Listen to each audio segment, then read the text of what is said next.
Hey, what's going on, Weavers? Tim here again, and in this episode we will be going over knot and paracord terminology. Now, some of these terms you'll be quite familiar with, especially if you're at the intermediate or advanced level, but I myself have gotten some of these wrong or mixed up, so I wanted to set the record straight as best as I can today. These will be more from the paracord hobby angle, so I won't be going super in-depth, but mainly covering the terms commonly used in paracord crafting, especially for beginners. So that being said, let's get into it.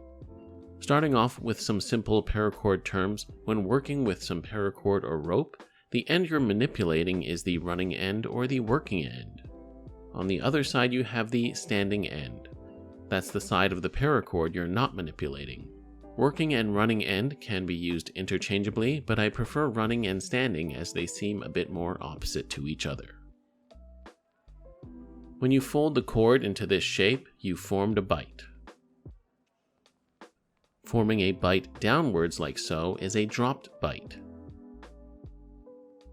A loop is when you lay the running end of the cord over the standing end. This is an overhand loop, as the running end is laying over the standing. An underhand loop is where the running end is laying under the standing end.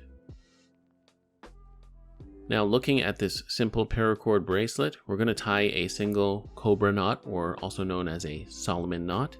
And before we tighten the knot, at the top of the bracelet here, this is the top loop, which in this case would be used for the knot and loop clasp of the bracelet, where the diamond knot would pass through. The spaces to the left and right of the knot are also known as crooks. On the sides of this bracelet, we have the left horizontal cord and the right horizontal cord. Looking at the two strands going down the middle, these are the left and right vertical strands. Now, I personally have always referred to these strands as core strands, whether they're on a buckle or just not in loop style. I do not believe that's an official term, just something that I've always used as it made sense. Looking closely at the paracord itself, in this case 550 paracord, when you cut the paracord end, you'll see the inner strands, or guts as they're often referred to. The outer part of the paracord is the nylon or polyester sheath. When cord is wrapped several times around in this fashion, it is a coil or coiled cord. Common whipping is when rope is tied and coiled around other ropes or material. Whipping can often be used to prevent natural rope from fraying, but we can also use whipping as walking stick wraps or as decoration on bracelets. A hitch is when rope is bound to an object. A couple of examples of this are the cow's hitch and the clove hitch.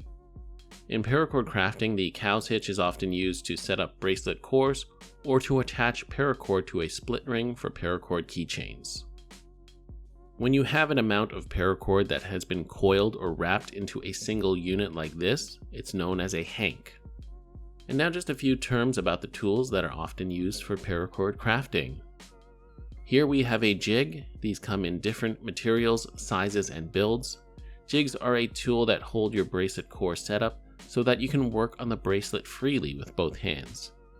These are especially useful when working on more complicated bracelets that have multiple strands. There are bracelet jigs, and there are also monkey's fist jigs that assist in tying monkey's fists.